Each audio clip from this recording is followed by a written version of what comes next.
1973. On dit que la Citroën DS est la grande routière française. Mais imaginez qu'une Peugeot discrète puisse remettre en question ce mythe. Aujourd'hui, on confronte deux légendes de notre patrimoine.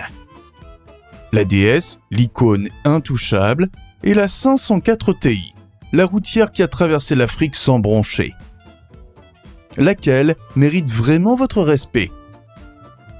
En 1973, si vous demandiez à un automobiliste français quelle était la meilleure grande routière nationale, la réponse semblait écrite d'avance, la Citroën DS. Icône du design, reine du confort, vitrine technologique, difficile de rivaliser. Pourtant, dans les concessions Peugeot, une berline discrète, sage en apparence, commençait à faire douter certains inconditionnels de la DS. La 504 Ti n'avait ni suspension hydropneumatique, ni carrosserie futuriste. Cependant, elle possédait un atout que la DS n'offrait pas toujours, la sérénité absolue sur des milliers de kilomètres. Ce duel, personne ne l'avait vraiment vu venir, et il a pourtant eu lieu. Aujourd'hui, je vous propose de découvrir en détail deux visions de l'excellence automobile française, la DS et la 504 Ti. Et avant de démarrer, un petit geste qui ne coûte rien. Abonnez-vous à la chaîne et mettez un pouce bleu pour soutenir notre petite équipe indépendante. Nous allons voir leur contexte historique respectif pour comprendre l'idée de leur créateur, puis les comparer sur 4 aspects: la performance, le confort, la facilité d'entretien et leur positionnement. Commençons par le contexte historique. La Citroën DS 1955. Commençons par la doyenne, la DS de 1955. En octobre 1955, au Salon de l'Automobile de Paris, un objet surgit sous les projecteurs et change à jamais la perception que l'on pouvait avoir d'une automobile française. La Citroën DS est un manifeste technologique, un manifeste esthétique, et pour beaucoup, une vision du futur sur roues. Elle est le fruit de 3 esprits singuliers. Flaminio Bertoni, sculpteur et designer, lui donne cette silhouette fuselée aérodynamique qui tranche radicalement avec les lignes anguleuses de l'époque.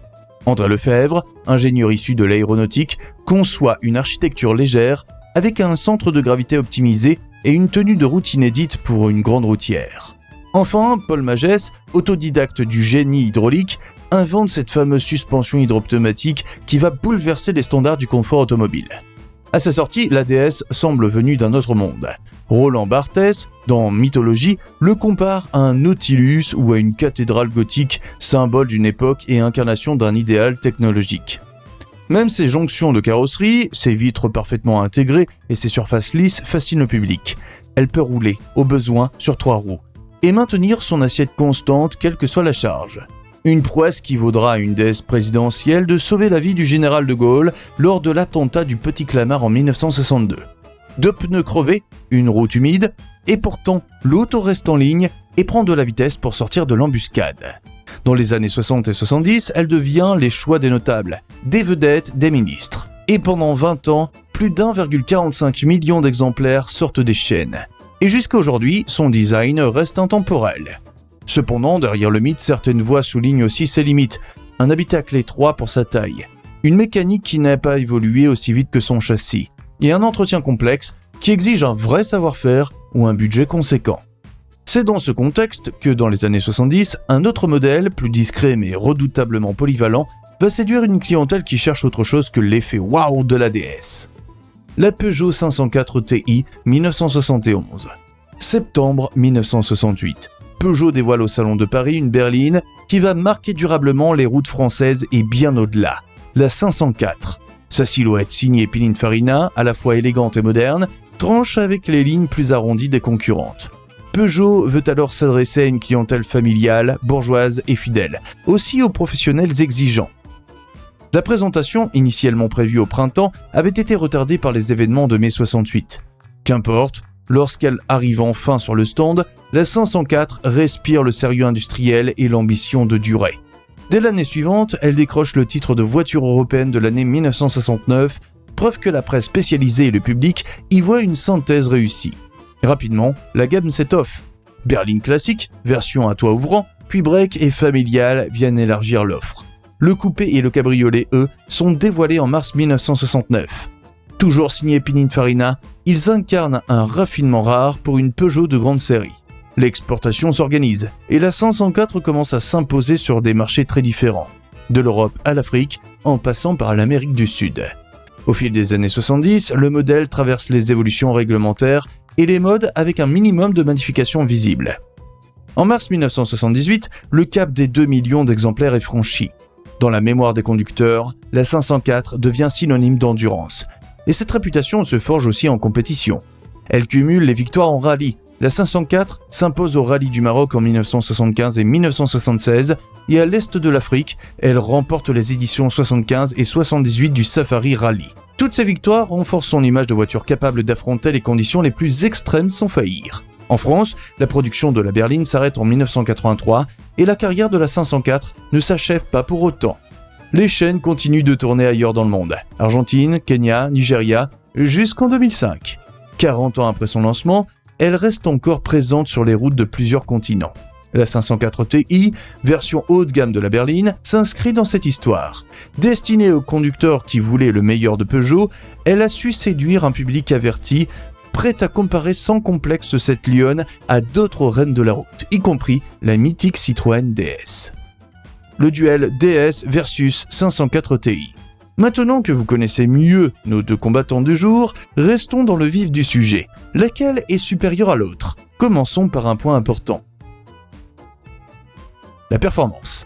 Round 1, performance. Commençons par la plus simple des mesures, la performance pure. La 504 Ti, en version 2 litres à injection, affiche autour de 104-106 chevaux et une vitesse de pointe qui frôle les 170-180 km/h selon les millésimes et les variantes. Ce chiffre la place dans la même zone que certaines DS21 sur carburateur. Et sur route ouverte, vous sentez que la 504 peut maintenir des moyennes élevées sans hurler ni forcer. De son côté, la DS23 a une vitesse de pointe à 188 km/h. Cerise sur le gâteau, la DS23 a une puissance de 130 chevaux alors que la 504 Ti plafonne à 104 chevaux. Vainqueur, la DS. On oppose 104 chevaux et 173 km/h pour la Peugeot 504 Ti contre 130 chevaux et 188 km pour la DS23 IE. Sur l'autoroute, la Citroën vole, mais sur piste africaine, c'est la Peugeot qui impose sa robustesse. Alors, la performance est juste une question de chiffres ou aussi une affaire de terrain ? Round 2, le confort. Sur le plan du confort, la DS reste un objet à part. Sa suspension hydropneumatique règle hauteur et amortissement en continu. Elle gomme les défauts, ménage la colonne vertébrale et donne cette sensation de planer devenue mythique. Pour autant, la 504 n'est pas en reste. Sa suspension indépendante et sa géométrie de train donnent une assiette neutre et prévisible, plus orthodoxe, mais aussi moins exigeante en réglage. Concrètement, vous perdrez la magie de l'hydropneumatique si vous passez à la 504. Néanmoins, vous gagnerez en constance de comportement et en tolérance au réglage approximatif. Ce qui est d'ailleurs un point important si la voiture est utilisée loin d'un spécialiste. Néanmoins, lorsqu'elles sont correctement entretenues, la DS est clairement plus confortable qu'une Peugeot 504. Vainqueur, la DS. Round 3, entretien et fiabilité. Maintenant, parlons d'un point qui fait débat, la fiabilité. Bien entretenus, les deux peuvent durer une vie. La 504 a bâti sa réputation sur la robustesse. Sur une longue distance et en usage quotidien, la 504 exige moins d'outillage spécialisé et accepte des interventions mécaniques terrain. La DS, au contraire, exige du savoir-faire particulier pour sa suspension, sa direction hydraulique et, selon les versions, certains trains propulseurs et commandes hydrauliques. Avec la disparition des savoir-faire anciens et la rareté des pièces, maintenir une DS de 55 en parfait état est une tâche herculéenne. Entretient-on parfois une DS ou une 504 Ti à la main, loin de tout garage ? La réponse change tout. La DS, chef-d'œuvre de technologie, exige soins experts. La 504, elle accepte les mains du monde entier, de Bamako à Bordeaux. Et vous, êtes-vous plutôt mécanique exotique ou la simplicité avant tout ? Notre verdict, la 504 domine sur le plan de l'entretien. Round 4, image et positionnement. Sur l'image et le positionnement commercial, la différence est nette. La DS incarne l'avant-garde, l'audace stylistique et le prestige technique. Elle attire encore les regards comme peu d'autres. La 504 Ti, elle, joue la carte de l'homogénéité. Silhouette classique, confort réel, habitabilité généreuse, coût d'usage contenu. Et pour beaucoup d'acheteurs de l'époque, elle offrait la même solidité d'usage pour un prix et une simplicité d'entretien supérieure. Et c'est précisément ce qui explique son immense diffusion et sa longévité sur les marchés difficiles. Notre verdict, ça dépend entièrement de vous. Pour résumer, nous sommes à un match nul, 2 victoires pour la DS et 1 victoire pour la 504. Nous aurions pu nous arrêter là, mais nous avons réservé une petite surprise, l'analyse des chiffres clés. Les chiffres clés. En termes de masse, une 504 Ti berline affiche environ 1200 kg à vide. La DS, selon la version, tourne entre 1170 kg pour la DS19 et près de 1300 kg pour une DS23 à injection et boîte hydraulique. Cet écart n'est pas énorme, mais combiné à la motricité de la traction et l'aérodynamique plus travaillée de la DS, CX autour de 0,38 contre environ 0,42 pour la 504, il explique pourquoi la grande Citroën reste plus silencieuse et plus stable à haute vitesse. Sur les reprises, la philosophie diverge. La boîte manuelle 4 de la 504, bien étagée, exploite un couple disponible tôt, ce qui la rend agréable sur départemental et en charge. La DS, surtout avec une boîte hydraulique, mise sur la souplesse et la progressivité. C'est moins vif au rétrogradage et la sensation de continuité mécanique est unique. Là où la 504 Ti prend un net avantage pour l'utilisateur exigeant et pragmatique, c'est sur la fiabilité de son système d'injection Kugel-Fischer. Bien entretenu, il peut dépasser les 200 000 km sans intervention lourde et il reste plus tolérant à un entretien irrégulier que l'hydraulique Citroën. Les chiffres de coût d'usage de l'époque le confirment. Une révision majeure sur 504 Ti coûtait environ 20% de moins qu'une révision équivalente sur DS, hors gros travaux spécifiques. Enfin, si l'on se penche sur le positionnement, les prix catalogue en 1973 situent la 504 Ti autour de 25 000 francs, soit sensiblement moins qu'une DS21 Palace à équipement comparable, plus de 30 000 francs. Cette différence, de 15 à 20%, mettait la 504 Ti à portée des clients qui voulaient un statut supérieur sans basculer dans le monde onéreux et plus capricieux de la grande Citroën. Verdict. Je termine ici ce comparatif en revenant sur l'essentiel. La Peugeot 504 Ti n'a jamais cherché à usurper le mythe de la DS. Elles ont 2 vocations différentes. Au contraire, elle a choisi une autre forme d'excellence. Pour un conducteur qui passe ses journées au volant, qui compte les kilomètres et qui veut pouvoir réparer presque partout, la 504 Ti présente un avantage clair. Son système d'injection, lorsqu'il est bien entretenu, offre des performances stables et une longévité remarquable sans nécessiter de compétences hydrauliques spécifiques. Côté image, elle a joué la carte du respect plus que de l'éblouissement. C'est la voiture qui vous ramène chez vous, quoi qu'il arrive. Et pour beaucoup, à l'époque, cette fiabilité valait plus qu'un luxe ostentatoire. Je vous laisse avec une pensée pratique. Si vous cherchez l'émotion, l'exception ou le prestige, visez une DS parfaitement réglée. Et si vous cherchez la grande routière fiable, capable d'aligner les kilomètres sans drame et de vous ramener chez vous, la 504 Ti mérite votre attention.